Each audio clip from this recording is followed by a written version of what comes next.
आज हम देखते हैं संविधान संशोधन। ठीक है, संविधान संशोधन कैसे, क्या हुआ, कितने संशोधन हुए। आज हम पढ़ेंगे संविधान संशोधन 1 और 8 के बारे में। संशोधन 1 और संशोधन 8 के बारे में। ठीक है, तो सबसे पहले हम पढ़ते हैं संविधान में संशोधन क्यों हुए। तो हमें पता है कि हमारे भाग 3 फंडामेंटल राइट्स पहले थे 7 थे, अब 6 रह गए क्योंकि संपत्ति का अधिकार हटा दिया गया। ठीक है, और भाग 4 में DPSP। ठीक है, direct principle of state policy, राज्य के नीति निर्देशक तत्व। अगर DPSP की वजह से अगर हमारा फंडामेंटल राइट्स हनन होता है तो हम सुप्रीम कोर्ट में जा सकते थे आर्टिकल 32 और 226 के तहत हाई कोर्ट में। ठीक है, 15 अगस्त 1947 को हम पूरी तरीके से आज़ाद हो चुके थे अंग्रेज़ों के द्वारा।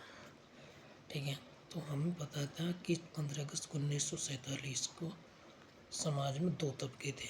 एक समाज में वो तबका था जो नौकरियां की, पैसा था, और वो थे कौन से समुदाय थे, वो उच्च या श्रवण समुदाय थे। और एक तबका था जो सामाजिक स्थितियों से भी झेला, परिस्थितियों से भी झेला और हर चीज़ से वो झेलते आ रहा था, वो थे दलित, SC ST मतलब कि, और ब्राह्मण महिलाएं, क्योंकि ब्राह्मण महिलाओं को भी दलित में काउंट किया जाता था। ठीक है, सबसे पहले प्रथम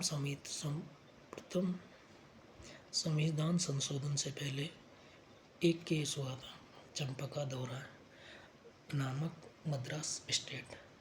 वो प्रथम संविधान संशोधन से पहले हुआ था। वो क्या था कि एक महिला थी, उन्होंने मद्रास हाई कोर्ट में, क्योंकि वो DPSP के तहत उनको मेडिकल कॉलेज में, क्योंकि मद्रास हाई कोर्ट ने मेडिकल कॉलेजों में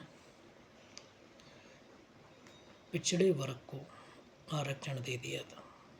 और ये बात सही भी है क्योंकि DPSP में ये बात लिखी गई थी कि भाई कि हम अनुसूचित जाति और अनुसूचित जनजाति के लिए उनकी उच्च शिक्षा के लिए हम अवसर की प्रदानता करेंगे, अवसर देंगे या उनको प्रोत्साहन करेंगे। तो ये महिला गई मद्रास हाई कोर्ट में और मद्रास हाई कोर्ट ने इसको खारिज कर दिया। तो ये महिला गई फिर सुप्रीम कोर्ट में और उन्होंने बोला कि माई लॉर्ड कि मेरे साथ मेरा फंडामेंटल राइट्स हनन हुआ है। उसके बाद 15/4 के तहत शैक्षिक संस्थानों में आरक्षण की व्यवस्था की गई जो फंडामेंटल राइट्स के तहत दी गई थी। ठीक है, अब आते हैं प्रथम संविधान संशोधन। ठीक है, अब हमें पता है कि प्रथम संविधान संशोधन में क्या क्या दिया गया था, क्या क्या पॉइंट रखे गए। तो हम देखते हैं प्रथम संविधान संशोधन, फर्स्ट अमेंडमेंट कॉन्स्टिट्यूशन। ठीक है, तो इसमें पहली बात रखा था भूमि सुधार, भूमि सुधार, और ये कहा था कि भाई जुडिशियल रिव्यू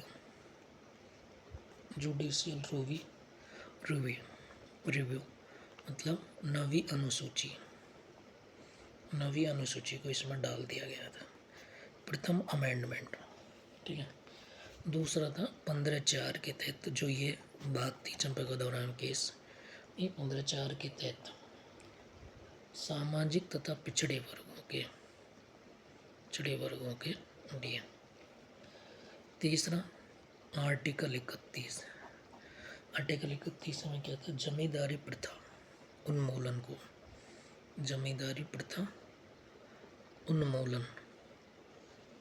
ठीक है, जमींदारी प्रथा उन्मूलन को समाप्त किया था।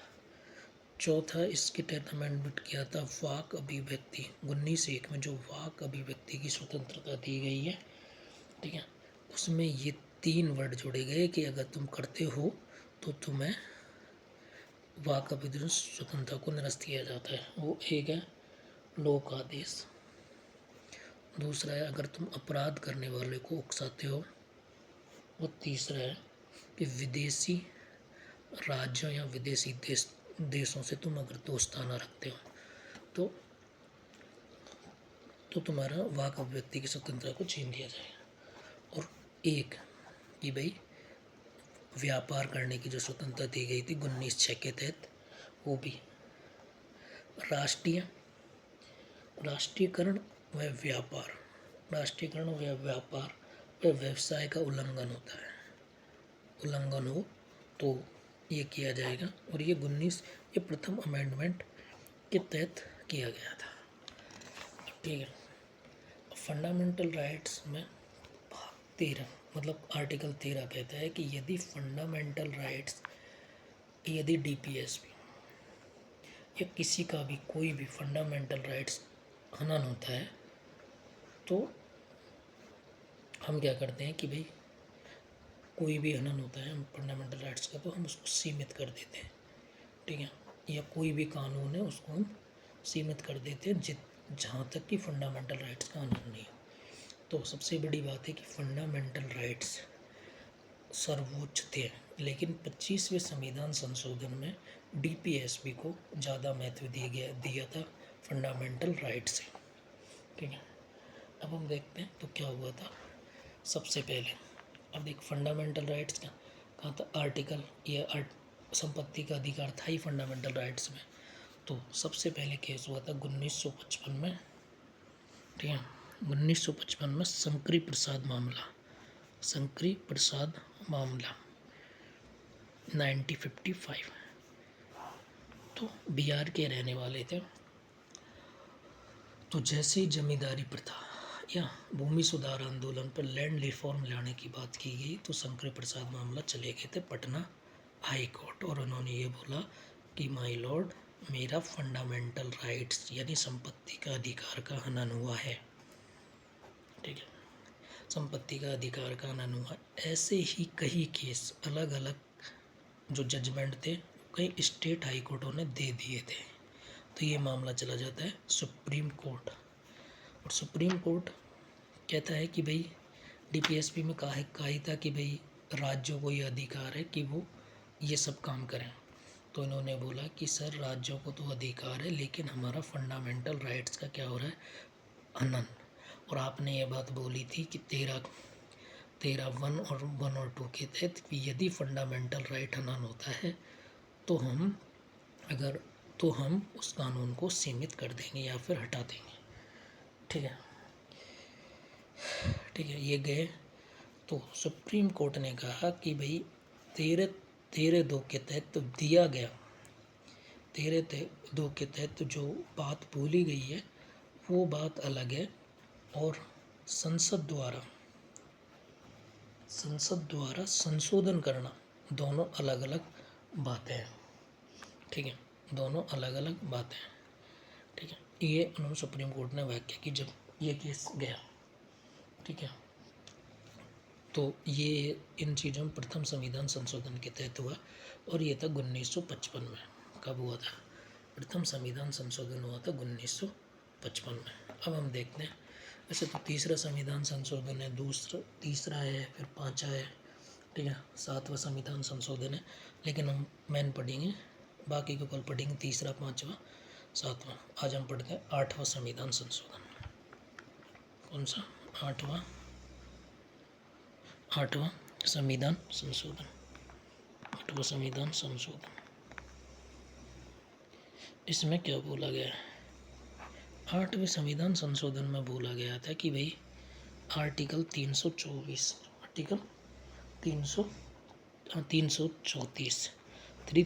के तहत ये बात बोली गई थी कि भाई SC ST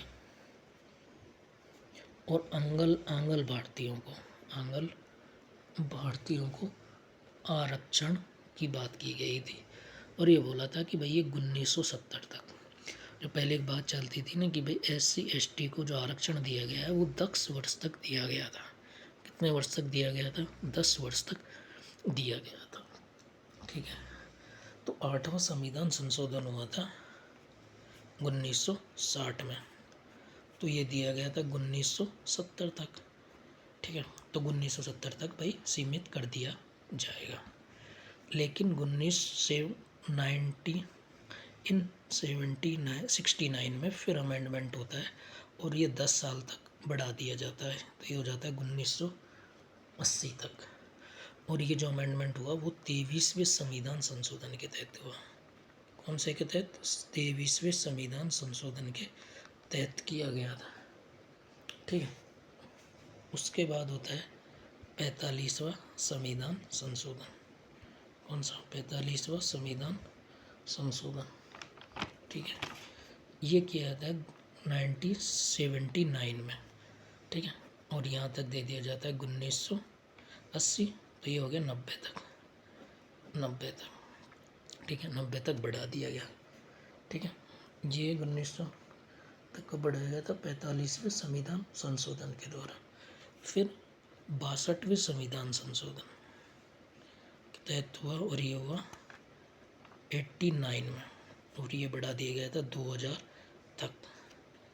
फिर 62वें संविधान संशोधन के बाद हुआ 79वें संविधान संशोधन, तो इसमें ये किया गया था 199 में, और ये किया गया था 2010 तक।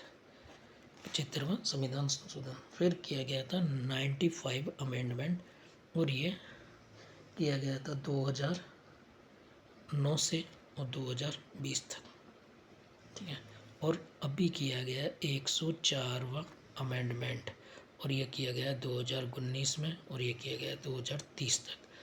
अगर आगे संविधान अगर आरक्षण को कांस्टेंट रखना है, ठीक है, तो ये अमेंडमेंट करेंगे 229 में, और अगले 10 साल तक होगा, तो ये 2040 तक चला जाएगा। लेकिन 104वें संविधान संशोधन के तहत आंगल भारतीयों को संसद में रिजर्वेशन को हटा दिया गया है, आरक्षण को हटा दिया गया है।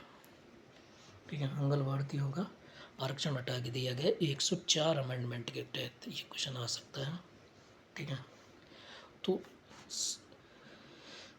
जो आरक्षण दिया गया था 15/4 के तहत, उसमें बार बार रिफॉर्म हुए थे।